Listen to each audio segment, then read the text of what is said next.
Iiyak siya sa sobrang pagmamahal sa iyo. Hello mga guys, kumusta kayo? Panibagong araw, panibagong video na naman tayo. And sa araw na ito ay isa na namang video ang aking tuturo sa inyo na simpleng gabay o simpleng pamamaraan na makakatulong sa atin. At bago ang lahat, gusto ko lang ma-disclaimer sa mga taong hindi naniniwala at hindi gusto ang mga kagaya na itong video. Please skip this video. And maghanap kayo ng videos na gustong gusto niyo dahil ang video na ito ay para lamang ito sa mga taong naniniwala and gusto mag-try. Sa lahat po ng mga nagko-comment po dito sa aking video, dito sa loob ng aking channel, mag-iingat sa lahat ng mga nagre-reply sa inyo na dinadala kayo sa kanilang WhatsApp and mga po upang makaiwas po tayo sa scam. Ngayon po ituturo ko sa inyo paano siya iiyak sa sobrang pagmamahal sa inyo. Iiyak siya sa sobrang pagmamahal sa inyo gamit lamang ang isang papel.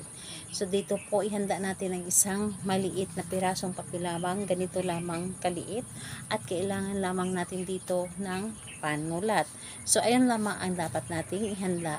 So kapag handa na yung papel at panulat, ihanda mo rin ang iyong sarili. Dapat i-claim mo sa iyong sarili na gustong gusto mo itong gawin. I-claim mo na buo ang inyong loob, buo ang iyong tiwala, paniniwala sa paggawa ng isang ritual, and hindi ka dapat nagdududa. And kapag nagdududa ka, huwag mo na lamang itong gawin dahil masasayang lamang ang inyong oras at effort sa paggawa nito.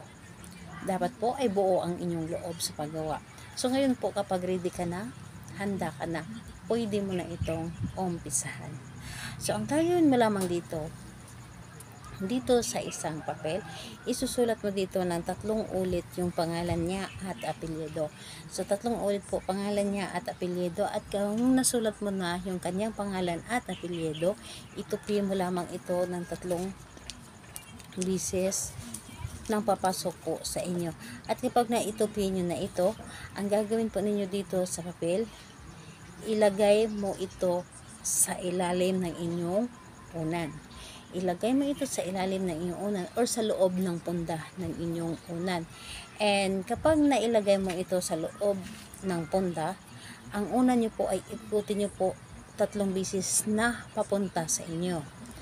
So, paikot ng ganun, tapos sabihin mo ang kanyang pangalan at apelyido at sabihin mo na iiyak ka sa sobrang pagmamahal sa akin. Tapos ikot ng pangalawa, ganun pa rin, iiyak ka sa sobrang pagmamahal sa akin. At ikot pangatlo, ganun pa rin, iiyak ka sa sobrang pagmamahal sa akin. So ganun po ang inyong gagawin.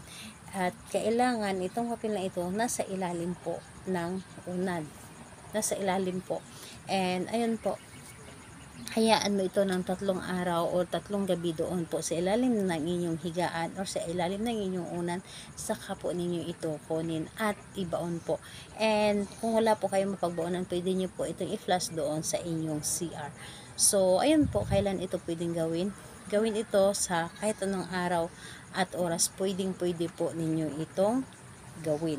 So, kailangan nating positive lamang at hindi ka magdududa sa inyong mga ginagawa. So, ayun po, salamat po sa inyo. Bye bye everyone. God bless us all.